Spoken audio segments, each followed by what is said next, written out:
Melyssa Ford exposes the truth about working with Jason Lee. It just always seemed like Jason was serving my vagina up on a plate. Maybe it was for jokes and stuff like that, but every time we had a male guest, there was an insinuation of flirtation and, hey, take her out on a date. I'm like, do I have a say in the matter here? But yeah, so I mean, I guess that's just kind of like a byproduct of having, I don't know, being in a male dominated space. I don't know. Yeah, that's right. On a recent Twitter space, Melyssa Ford kind of broke down the issues she had working with Jason Lee. And for those of you that don't remember, Jason Lee and Melyssa Ford had a working relationship, as the two were co-hosts of the Hollywood Unlocked podcast. And when they were co-hosts together, they were great, as the two found a chemistry. A chemistry, I would argue, Melyssa Ford just has not been able to find on the Joe Budden podcast. Nonetheless, the two would end up at odds during their time as co-hosts, when Melyssa Ford would get into a tragic accident, one that would leave her changed forever and also stopped her from being able to co-host the show with Jason Lee. Eventually, it seemed like their signals got crossed, as evidenced by the sit-down that Jason Lee had with Nori on Drink Champs. I loved her a lot. I cared about her a lot as a friend. She gets into this car accident. She doesn't return to work, but she's outside. She had just moved back to LA.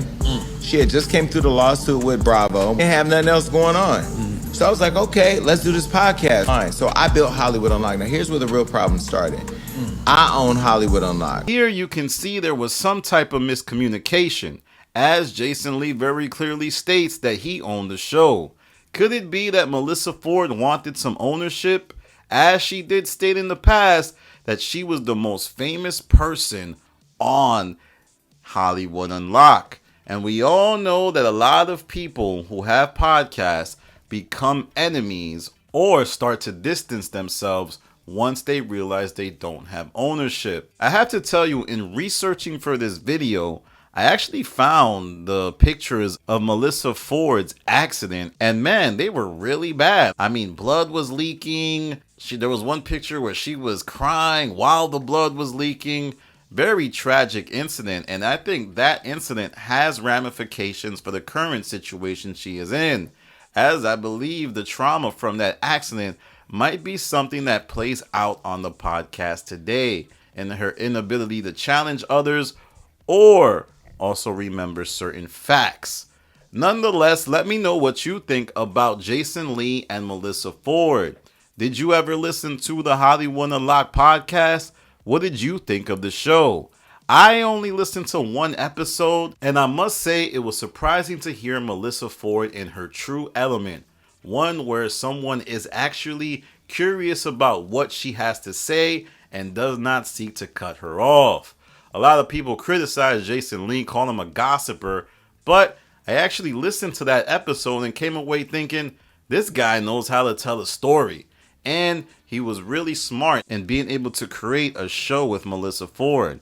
And you would have to give him an edge on Joe Budden for also being able to create a dynamic with Melyssa Ford that was engaging for the listener. But let me know what you think in the comments. Why did Melyssa Ford and Jason Lee's relationship fall apart? Could it be just business issues?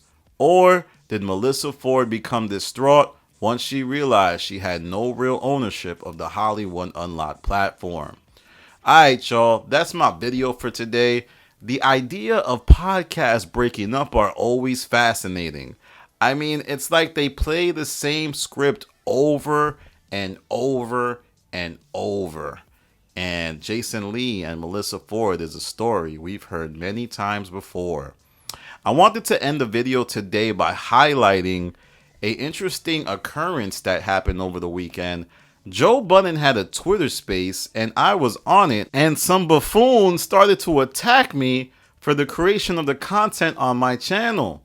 And boy, did I tell you, I was ready for war. Bringing to the space. Your content is just what other niggas is bringing to the space, and you talking about that. I think that's boxing me in. I wouldn't agree with that because there's other people that do it too, but they haven't gained traction. So So, do you plan on like ever introducing like your own stuff or yourself or anything that really isn't a review or reaction to what someone else is No. doing?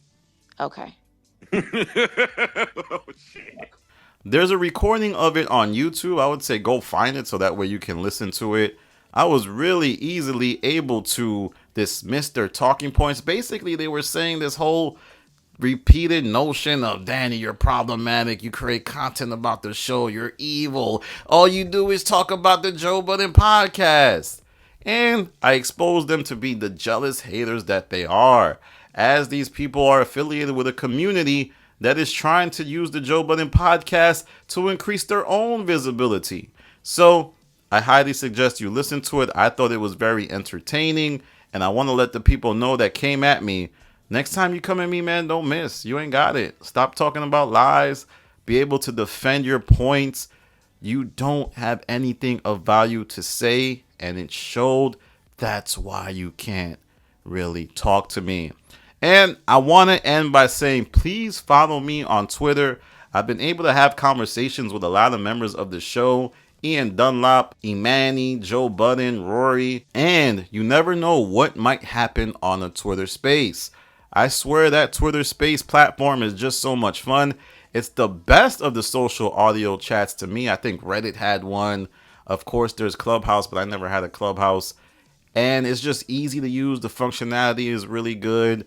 The audio, I think, is the best. I don't know what they did on Twitter to make it that way. It just feels more like a great audio experience than the other platforms that I see. The user interface is really smooth.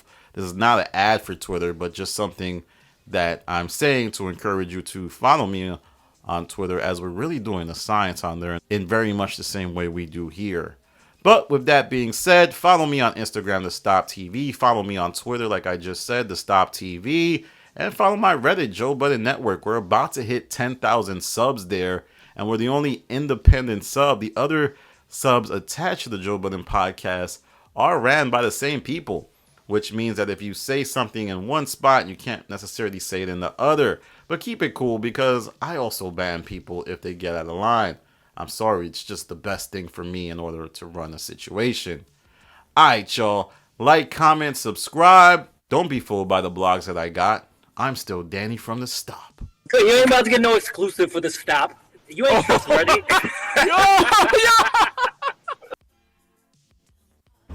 Hey Danny, congratulations on launching your YouTube channel. That is a big deal, honestly. There's a lot of people who think about doing things and never actually get up off their butts to actually do it. So congratulations on that. I think you're going to be epic.